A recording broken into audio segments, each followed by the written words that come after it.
What up, what up, what up? Welcome to another episode of 94 Feet with Coach JT. Do me a favor, please subscribe to the podcast.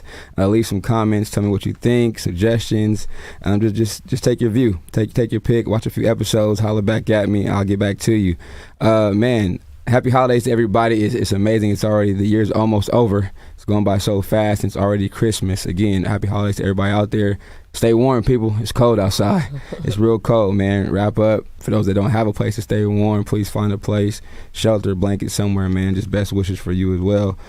Today, we got a very special guest in the building. And like I said, being holiday season, we got to bring something different to the show. Looking to bless some people with the selection that she's going to bring tonight, but also just somebody tell their story and hopefully inspire somebody, inspire a family, inspire some people to do some good things during the holiday season, but all throughout the year. My guest is the founder of the School of Esther, a Christian-based charm school that is focused on the growth and development of young women ages 15 to 25. She focuses on instructing young women on how to conduct themselves in interviews, how to cook, clean, and how to overcome trauma, and how to set and attain life goals. Also, this young lady received her certification as a sexual assault and domestic violence counselor for NEWS, which is the Napa Emergency Women's Service in Napa, California. She also has her bachelor's degree in business administration with a concentration in finance from CSU East Bay Hayward. Last but not least, she has the privilege to sing for conferences, live recordings, concerts in various states, and open for various gospel artists. Chareal Ross, how are you doing? I'm great. How are you? Glad I'm good. To be here. Thank you for coming. Actually, we spoke offline just getting to the season. Happy holidays to you and yours. But for those who may know you, may not know you, we always got to start from somewhere. So just give us a little bit about where you're from and where you at? What city was it? Give some content from you from ground up. Okay. I was raised kind of in Vallejo, California. So going to school out there, as many know, like Vallejo High School was rated a very low-ranking school. Mm-hmm. But a lot of stuff, good stuff came out of Vallejo. We have a lot of different rappers and entrepreneurs. I know a lot of people now who, are from Vallejo. So we grew up out there. My parents actually pastor a church out there. So I am a pastor's kid. Shout out to my parents. I'm grateful for that. I'm grateful for my upbringing. Now I'm in Sacramento. So I've been out here for a little over 3 years and just, singing and doing little things here and there. Yeah. So you talked about growing up in the church, being a pastor's kid. Now, I've been up at church a lot all my life as well, but being a PK's kid, early on, was it automatic? Got to do this, got to do that, play instruments, sing, do something in church? Because I know it's like you got to be on the usher board, you either got to be in the choir, you got to go to Bible study. What was the rules of the house, or what was that like? So my story is kind of interesting because my biological father and my mother were divorced. Mm-hmm. So when my mom got married to my stepfather, who's my father now, he was actually a PK, so we served alongside his father and mother. So, but my mom was a PK, and my biological father was a PK as well. So I was always used to being at family churches, and I think, kind of growing up in that, whether I was a PK or not directly, I was always a PGK. I was, you know what I'm saying? Right. I was a grandkid of a pastor, and so because of that, we were exposed to so much, whether it was directly or indirectly. So we had a standard that we lived by, and so once my parents started pastoring, I think I was about 12 years old. Mm-hmm. And it just amplified what we already were doing. So we were cleaning up the church. We were, no, you can't go here, you can't go there sometimes, and it was hard. Or, you get the usual story of people calling on your parents. Like I had brothers who like to do their thing, and often if somebody, they didn't have an issue if their kid was there at the party or whatever. When your brother showed up. Oh yeah, it was on, right? Yeah. So we were used to kind of getting that or having that spotlight kind of on us. But my mom tried to make it as much of a balance as she could. So my brother still played sports, and I was still able to do things outside of church, but it was our life. Growing up in the church in general, though, for me, it was some of the best interactions, but the safe moments too, right? Because it's friends and family. The activities were always, even though they're church activities, it was still fun, right? Because the group of people you hang around, grew up with, it was like, okay, you know, this is where we're gonna be at, but we gotta make it fun while you're at church. Like, what is your idea now on church has changed or service has changed so drastically? What are some of the older things that you may have heard, seen growing up versus the newer things right now? Like, some are so different on different spectrums. Man, give me a few of the old ones first that you probably remember, like just off top. Man, when it came to Halloween. No, you better not. It was, what was it called? Harvest Festival, Harvest or something. Yeah, it wasn't. Oh my God, that was one. But you were a kid did you try to do both? No, I was very boring. Oh. Okay, I was very boring, and I was scared. My mom is crazy. Okay, so I didn't play with my mom. Everybody else, they would do their thing, but my mom kind of was like in between. And because we had my biological father, when we went to go visit him, very often he was about balance. Right. So he would tell us very often, like, I know what y'all grew up in because I grew up in it, right? But y'all going trick and treat. Oh. Like, you know what I'm saying? Right. So I do appreciate that balance because I was able to see, or even like growing up with my mom and them, music was a big thing. Like, gospel, right? Yeah. And then my dad, when we would go to my dad's house, it was like, y'all gonna learn lyrics to this Michael Jackson. Oh, okay. Y'all gonna, like, so we grew up with a balance, with a healthy balance, I'll say.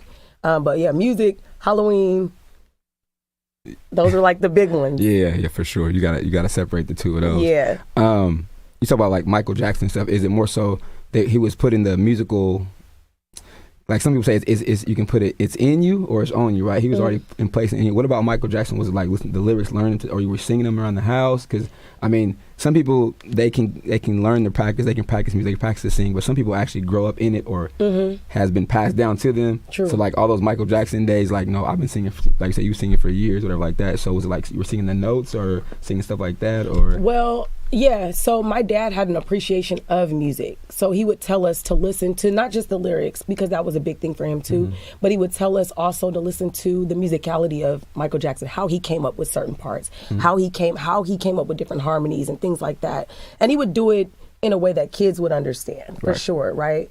But, it was about both. It was about the lyrics, listen to Man in the Mirror. What is he talking about? You know what I'm saying? Yeah, my dad was very big on that. So, who was the best singer in the house? Out of my siblings? Everybody. Oh, that's a good question.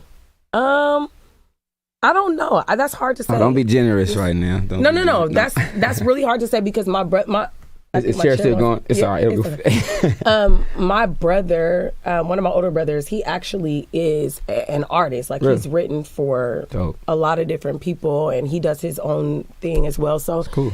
I think we're all different. So the competition was at a high level. Y'all got iron sharpens iron, right? You had to bring your A game. Oh yeah. If brother was coming around, he got something I got to bring because you couldn't just relax. Yeah, it's competition. True. Very true. It's competition. That's definitely dope. Yeah.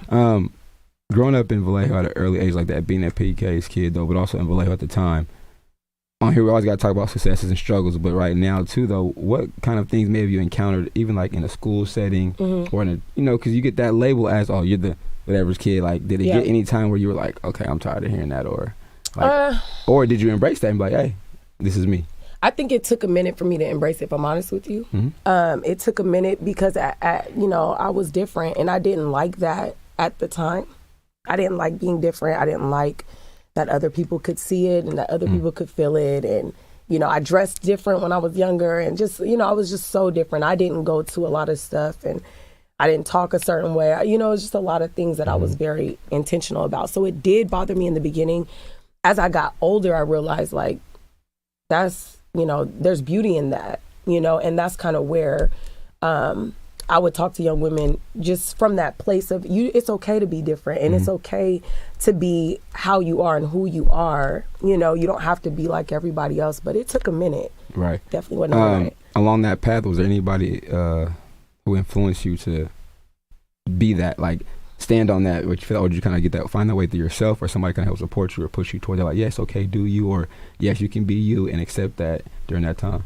I think, so my mom has about 7 or 8 sisters. And each one of them, I think in their own right, have a special way that they walk and talk and just do their thing. And so, but it was always unique. And so a lot of times I would pat myself after that when I was younger, because I didn't see many people like me my age. Though, right. That's what I saw, and so I would kind of try to walk like them, talk like them, dress like them, and I'm 14. Yeah. Trying to, look like grown. a 40-year-old preacher, right? So, but, it felt good. And it was something for me to attain and kind of shoot for, because there wasn't a lot of people kind of standing for what I stood for at that age. Right.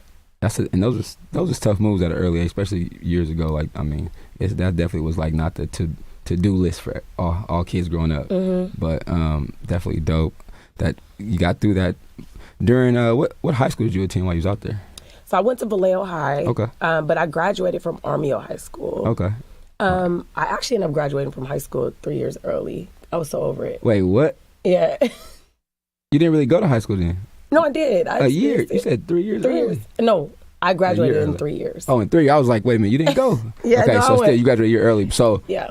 What about it were you not feeling at the time? Oh man, I like I said, just kind of learning to be okay with who I was. So it just made it tough. I was tired of it. I was over it. I felt like I was just like, I was over it. What was some of the, if you may, what were some of the hardest things or what pushed you to that limit outside of being over it? Anything you can name that really just felt like I got to get out of here now because of this, or something may happen, or I just may not feel like, as we're in a state of mind now, in a state in this as a country, like mental health stuff now is back then you weren't saying much, you probably just dealt with it, or I got to get out of here to get away from all this. What were some things that really kind of just didn't sit well with you, or you had to deal with that was hard? There was a lot of peer pressure, especially at Vallejo High, where drugs were concerned. Drugs were a big thing. Alcohol was a big thing for kids. Like, I think at the time, Vallejo High actually had the highest HIV rate as well. So it was it was a lot of sex pressure, drugs. It was a lot of things that, and at the time there wasn't, I think more so in middle school and elementary, they did the whole DARE thing. And the prevention stuff, right? Yeah. They stopped that after a certain point. When by the time I was in high school, it wasn't as prevalent. They weren't talking on drug prevention. It was like, people kind of left our school. Just got out of there. That was, as they say, get out, right? I got to get out or move away or something like that. Okay. Yeah. So after you leave Vallejo, is it straight to East Bay, or what did you do in between that?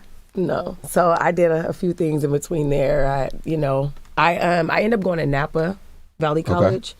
So from there, I actually got 3 degrees from there. Okay. So 3 associate's degrees from there. Well, I'm not going to down my associates, though, because let me tell you something. I got ready to, but no. No, don't. Let me tell you, it took me a minute, because I did have children in between that time. Okay. And so, I have a associate's degree in mathematics. I have one in business administration and one in human services. I actually was going to try to be a counselor originally. And I fell in love with math and was like, I'll just... Must be nice. Yeah, that's good. I mean, but that, even right, like I said, junior college is a stepping stone, right? But it's also it's on your time. Even school in general, right? People like, you don't get 4 years. It didn't take me 4 years to get my bachelor's degree, whatever, and for my master's. And like, it's just completed. Yeah. That's the just get it done. If you stay consistent when you try, that's the goal. The end goal is to complete that task. So okay, you go to Napa, spend some time there. Did you find your major at what point? I say about. I got my human services degree first. Okay. So I got that in 2 years. And then after that, after I graduated from there, I was just like, because I had to take a math. Right. Right. But the math I decided to take was like a business math. I didn't take like, anything serious or whatever, but I loved it. I was like, oh, this is interesting. We're talking about money. We're talking about investment. We're talking about, so that just was intriguing to me. So at that point I said, you know what? I graduated from here, but I actually think I want to get a transfer degree. Okay. And so I knew at that point I wanted to progress my education. Good. And I did that. Yeah. That's cool. Everybody's okay to go to school and get degrees. It is. Because they got to pay you for it, though, if you go for free, even better. Yeah. But you put those degrees behind your name, and most, nowadays I know entrepreneurship is different too. You may not have to have one, but in certain realms of work, those degrees add zeros, dollar signs to your check. Yes, sir. Yes, so sir. don't forget that. Talked about human services. To me, that kind of goes hand in hand with church, kind of, because you're serving, right? Like that's something that, I feel like I've always done, work with students, kids, whatever, serving. But what about that made that major like the one for you? Like, okay, this is the first one. Oh, human services? Yeah. So I don't know if did you go straight to? No, I went to junior college for 2 years. And I went straight to a 4 year after that. I did. Okay, so at your JC, did they do a You had to do like a counseling course, like a crash course. So I did like a freshman seminar, freshman orientation. Okay. And it's the funny thing about that is now I teach that same class on the side for CRC. I took like freshman orientation. So this is what your college is supposed to be like. This is what you get to do. And so I was like, oh, so you get to pick a major. And they kind of give you some ideas of what they're trying to help you. I got my undergrad degree in child development. Oh, nice. So, but I was always working with kids. So I was like, oh, I like kids. Let me just do that. Then I was like, but yeah, I took that same course, but now I'm teaching it now part-time too. So crazy. It's definitely dope. So I took that counseling class. They called it counseling something at the time. And they made us take something called an EQ test. Okay. Kind of like, they have the IQ. So they want to see where your strengths, where your area is kind of right. Okay. So I took the EQ test, and it was so funny because I remember I still have my results to this day because I thought it was hilarious. So our professor went through all of our results with each other, and mine came out as like I think it said priest on there. It already knew what she was gonna be. Had it lined up perfect. I was like, funny. I can't get away from this, right? It was right in front of your face, though. Yeah. You couldn't deny that. I couldn't. And it was, counseling, things like that. So I really loved that. That's why I chose to reserve them. It's just like it stamped it for you, it made it official. It did. It did. I did case management as well for a minute, for work. And how was, I'm in the mental health field now too in the current job, but how was that just communicating to others? Talking, one of the guys I work with, he always talks about effective, clear communication, and I'm like, I'm on that big now. I want to, communicate effectively, but be clear too, because I know me, sometimes I may not understand what you mean by something, or I may assume something. So the clearer you get it, or you send it to me, I can receive it and do something with it. But how is that just to help others, and how does it make you feel as a person though, just doing that? I think it makes me feel good. When I went for my certifications in Napa, the whole thing for me is the way that they deal with mental health in our wider communities or our, different communities is very different than what we have access to in other cities. And so I did notice that disparity. I was like, man, this is like, it's tough, right? But I was trained with some of the best therapists, counselors, because I was in Napa. So you can take your skill set and now put back into the community, to our people, to the people who may need it more or need somebody, because I know it's always, I get students or people say, it's a little more easy for them to talk to me versus certain people, but I just want to be that support system. But it may help, because I may look like them, honestly, right? It may help because I look like them, we look the part, because it's hard for, we weren't raised in that area where we had to talk to, or we should talk to each other or talk to people or get help, and that's a big thing right now, but I definitely understand why that works, why it's effective, why you should do it, because definitely, because we're in different times right now. You get to East Bay. Anything change your mind, or you still in that same path, or you kind of went a different way, or what? Yeah, I went a different way. After I still use my counseling and certifications more so for ministry's sake. That's where School of Esther kind of comes in. Okay. But as far as like my secular job, like what I am just passionate about is finance. And so that math. Yes, that math. If it's making money, it's making sense, right? For sure. So I was able to kind of expand on that at East Bay, and getting real focused on finance, and some maybe touch on accounting a little bit and things like that. So that's that's good. Yeah. You talk about School of Esther. Okay. Where does I have an idea, but I'm just hear the right answer for. I'm not making no guesses. But at what point in your life career did you decide to make this an official movement stand where I'm going to do this? I'm going to serve more to these young ladies who definitely need it, as we know, right? Where did that thought of it, or how did this come about? So I had just had my first child, my son, and I remember having a conversation at church with some young ladies. I taught like a class, a workshop. And I was just talking to them kind of like, you know, like we talked about being growing up in church. Sometimes we talk from a place that we think everybody understands, right? That's like one of the flaws I think we have sometimes growing up.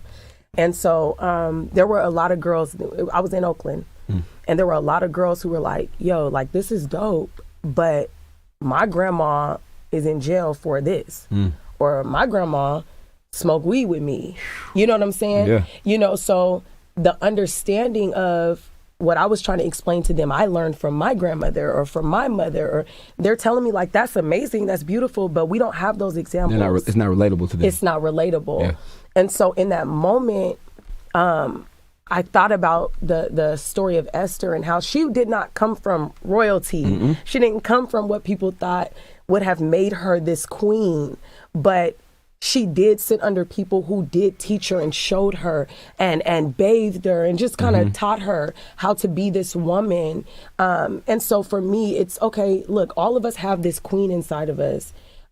Whoever helps us bring it out, it doesn't have to be a biological mother, auntie, cousin. It can be me. It can be somebody down the street, you know? And so I just came up with the idea just from people having that deficit and me wanting to make sure that I'm reaching everybody, because everybody does not have those examples. Right. And everybody didn't grow up with those examples. So what can I do to fill that void from a realistic, practical place? I see myself in a place always thinking about, just because I grew up in same church for years. A lot of the older gentlemen, the deacons, like it was a privilege for us to skip Sunday school and go eat McDonald's with the deacon one time. He was like, hey, you going over to McDonald's? We going? Yeah. But in that McDonald's trip, it's that I knew that talk was coming. Yeah. What's up? How we doing? Yep. How's school going? Yep. Stay away from this. Yep. Stay from that.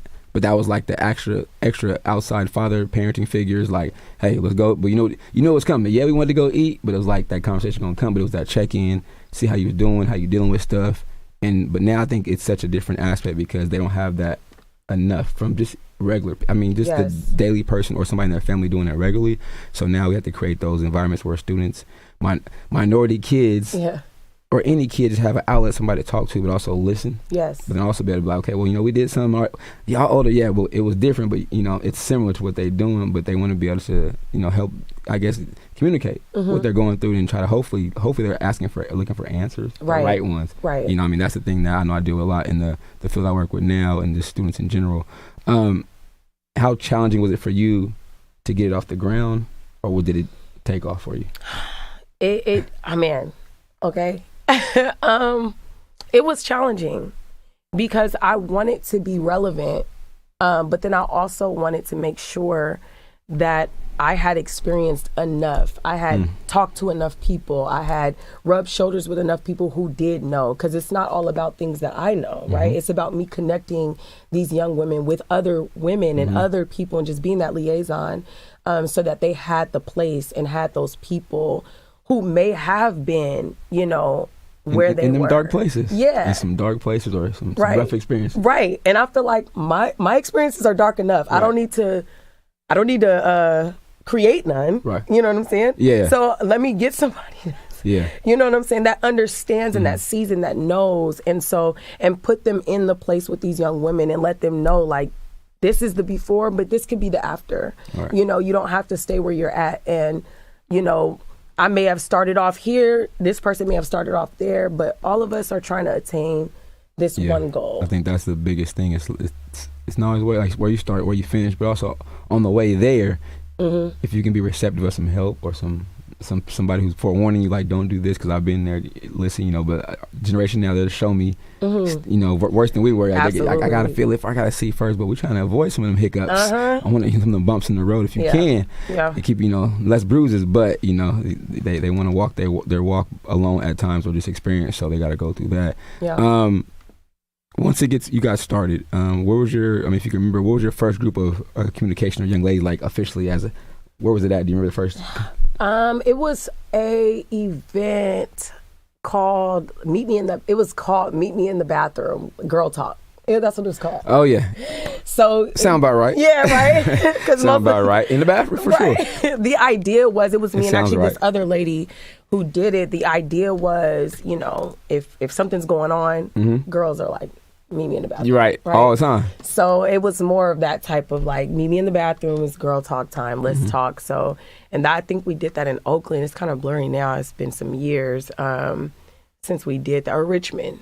But it was great. So how fulfilling was to have your first one? What was your emotion like when it actually went down? Like, oh, I'm really about to have my first talk or communication with these young ladies.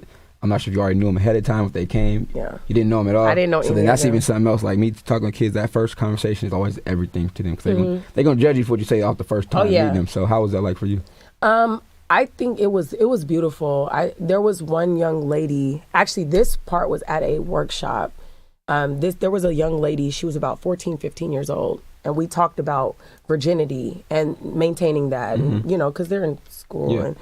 And after school, after the workshop, she walked up to me and was like, I never heard anybody talk about that. Like, that's actually cool. Like, and it was that type of thing for me that's like. That's what does it for you. Yeah. When they come and show you some love or say thank you. Yeah. Or I've sure. never heard somebody talk like that, or I like the way you dress, or I like your shoes. Like, it was little stuff like that I've kind of put together the holistic aspect of it, because at one point it was just ministry.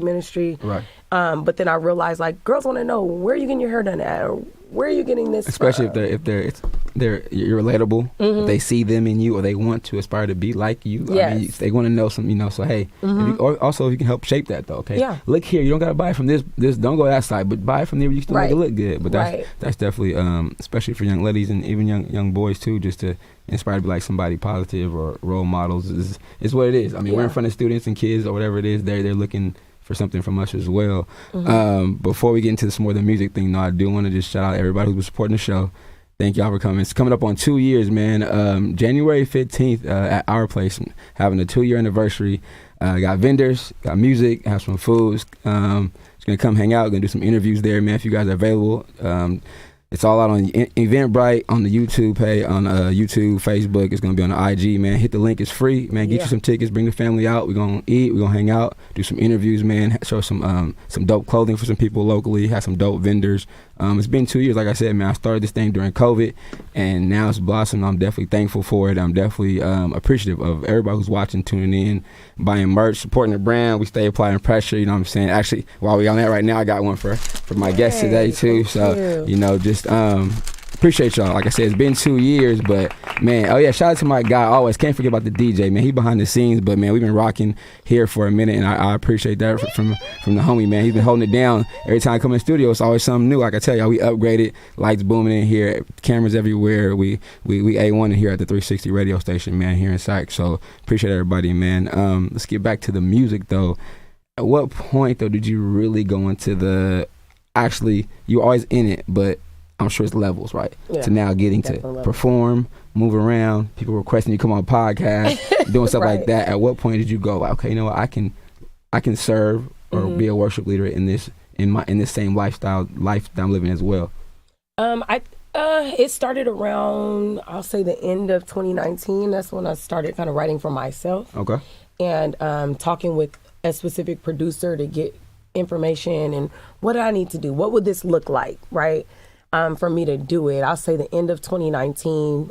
Leading up before then, everybody would tell me, like, please, you know, do this. Come sing. You know, yeah, or do it. Well, they never asked me that because I stopped singing in choir years ago, but I wasn't that good anyway. So I was going to ask you. I moved to percussion and I was done. I started playing balls. Like, I wish I never stopped, but yeah, so I had to get that up. That wasn't for me. So. Yeah, well, I mean, hey, a choir, we don't mind. Nah, I'm good. Okay. I won't do it. I'll be in the back. Okay. Well, you know, I was used to people saying, you know, sometimes, especially with me, just the way my personality is, I just think everybody be talking because it's free, you know.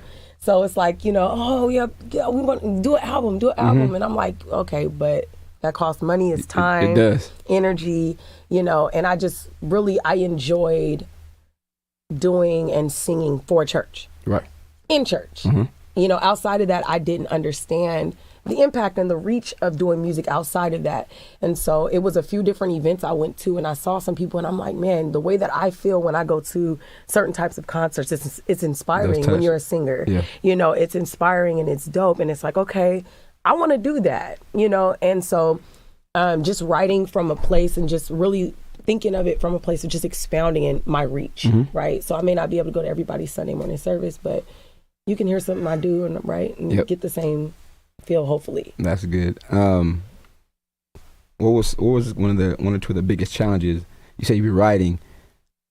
I've never written nothing like poetry like that. I mean, messing around when I was younger, but not songs. So how difficult people are, like writer's block or things like that, or just trying to create something that could be inspiring or touching? Is that a real difficult task for you personally, or is that something that comes easy for you? I'm gonna be honest, it's very easy for me because I love to write. Okay. So I am a writer, and I'm not just talking about music, but in school I loved poetry. I love different things like that. I have books and journals all around my house. So writing for me is simple. Somebody give me, write about this. I can do that because I enjoy it. Good. That's In that profession now, if you name some of the places you may have been or people you may have actually who's kind of inspired you in the recent years to go further? Because I mean, even when I was growing up, right, it was always like the Fred Hammonds. You had all those different people, but now who is like inspiration to you to like keep going, or who kind of give you a little fire under you? Like, okay, like I gotta keep my thing going, keep my energy up. Family, because I have an aunt right now. I have a few different aunts who have written and sang with different artists. One of my aunts, she's written for and sang with Angie Stone, Fred Hammond, like SWV. I can literally name Destiny's Child. Yeah, so I can literally name a song, and you'd be like, oh my gosh, she wrote that. Yeah. So I've been around it my whole life, and my mom and her sisters actually have records. That's dope. So it's something that I've just been around. Have you guys done anything together? So with me and my aunts? Yeah. So more of their live stuff. I'm just kind of like the adopted sister at this point. So I help with like their live arrangements and their live things. Yeah, I do that, but nothing on. That's cool though. I mean, that's dope to have a family that talented. Like we all can sing. Like, that's definitely dope. Actually, while we're talking about it, do you have an album out or a single out right now? Anybody? I do have a single. Yeah, you gotta tell everybody where it's at, where they can buy it at. With it, you can buy my single on iTunes, Apple Music. It's on Spotify. The single is called "I Give You Me," and my name is Chareal, Cherael. Again, the single is "I Give You Me." So definitely go buy 3 or 4 of them. Send to somebody else. Come on, stream it. Just stream and go to work. Where they can find you on your Facebook. Yeah, as well? Facebook is Chareal, Cherael, J Wynn, Wynn, Ross, Ross. Sorry for the long name, but it's mine. And on Instagram, I am Chareal, Cherael _official. Definitely come check her out. Purchase some music. So the track you're going to get into right now is called what? I Give You Me. It's called I Give You Me. This is the single that's out now. Yes. So you guys actually getting some free game right here. But what you're going to do is I need y'all to repost it, put it out there for everybody to see so they can go post it, get the track. But also the album soon to come is going to get out here. Once he drops that, y'all got to pick it up. But right here, see first. Right here. My show. Dropping her first track right here. So DJ Eddie got the track ready. Here we go.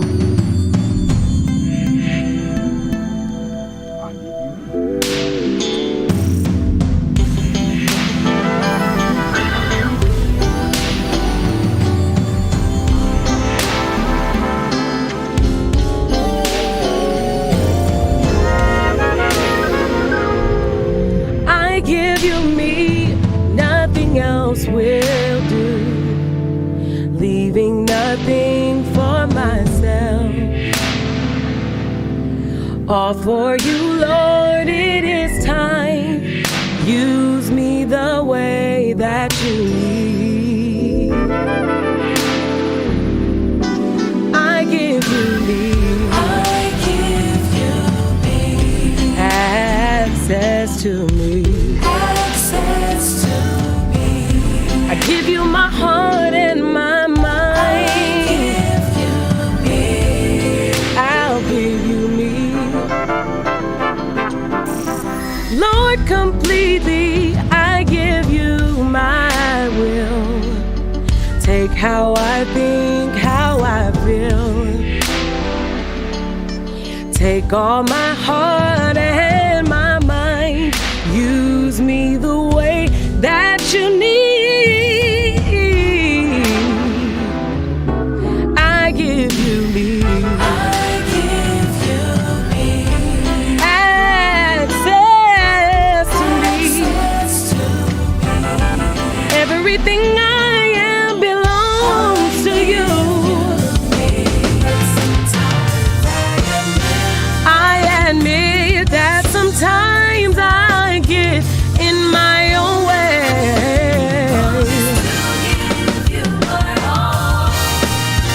placing fears in front of your will. I have tried in my way for some time. Now I'm ready to give you all of me. Completely I give you my will, leaving nothing for myself. All for you, Lord, is time. Whoa, I give you me.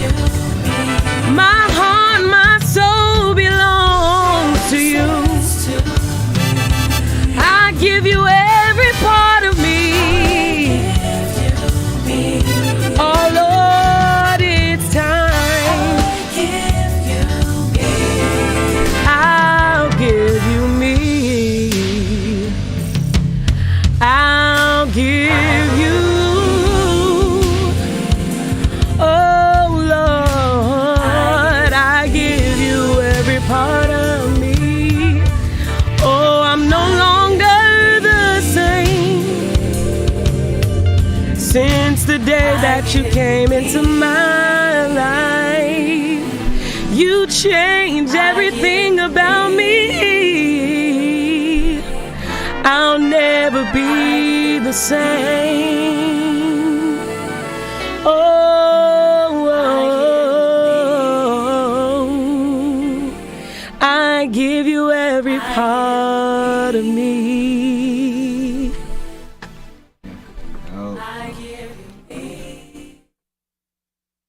Super dope. I give you me. Yeah. First time in the studio. Yes. First track. Y'all gotta get it. I give you me again. Big ups to you. That was definitely dope. Thank the you. message was definitely everything. Thank you. During this time of year, just whatever people's going through, it can make a difference in your life. But it definitely was. That was dope. That was fire. Thank you. That was fire. Thank you. You guys follow her, pick up the song, share it, stream it for her as much as you can. Send it to somebody else. Somebody else send it to somebody else. At the end of every show, though, before we go, in basketball, so this is my original sport, first level, whatever, or doing that. A triple threat is when you can dribble, pass, or shoot on the court. However, on this show now, we flip it. 3 things that you yourself, either to inspire a young lady or somebody inspired to be what you do, sing, whatever, or if it's mentor or serve. Give me 3 things that you would tell them, what you stand on for yourself, or something that you would give out to somebody listening and watching, because it's going to be on YouTube, Facebook. I'm on a new app, y'all, too, called Amp, man. Y'all follow me on Amp, man. Coach J916 is now on Amp as well, so I'm streaming that right now. Give me your triple threat. Ooh, my main one that I live by, I'll tell you first one is whoever you want to be, right? You see yourself. Picture that woman and every day do something to be that woman. How does she look? How does she dress? How does she talk? Oh. Who is she? Do something every day to be that woman. Second thing I would say is fall in love with who you are. Fall in love with yourself. Love yourself, because nobody is going to love you wholeheartedly. Nobody is going to understand how like you need to be loved like you. Like you. That's the second one. Third thing is be focused, stay focused, and stay disciplined. Discipline is a big thing. I talk about discipline all the time. Be disciplined. Definitely. So we got be you, stay focused, and I'm missing one. Be disciplined. Be disciplined. That goes for any and everybody. All right. Again, follow all the socials on Facebook, YouTube, Instagram. It's on Apple Music. Download the track again. It's called I Give You Me. Give them your IG and your Facebook one more time. My Facebook is Chareal J. Wynn Ross. Wynn is WYNN, Ross, ROSS. And my Instagram is Chareal, CHERAEL_official. Appreciate your time. Thanks for coming. Thank you for having me. Again, you guys, January 15th, our place. Come down, hang out with me, hang out with us. Let's celebrate. Also, man, this is the last one of the year. Christmas is on Sunday. No show, so it's the last one in 2022. Again, I really appreciate everybody who's tuning in, showing love, from the students I taught, students I've seen, to the people, family, friends all over, all my guests, man. I'm not on here without y'all. I started 2 years ago in the closet, in the house, with just the audio only, and now look where we are now. So I'm definitely thankful and blessed because of it, but also I'm just getting started. We still moving and got some major moves to make in the next year, man. So from DJ Eddie in the back, Chareal, Coach JT, 94 Feet with Coach JT. We out. Peace. Merry Christmas.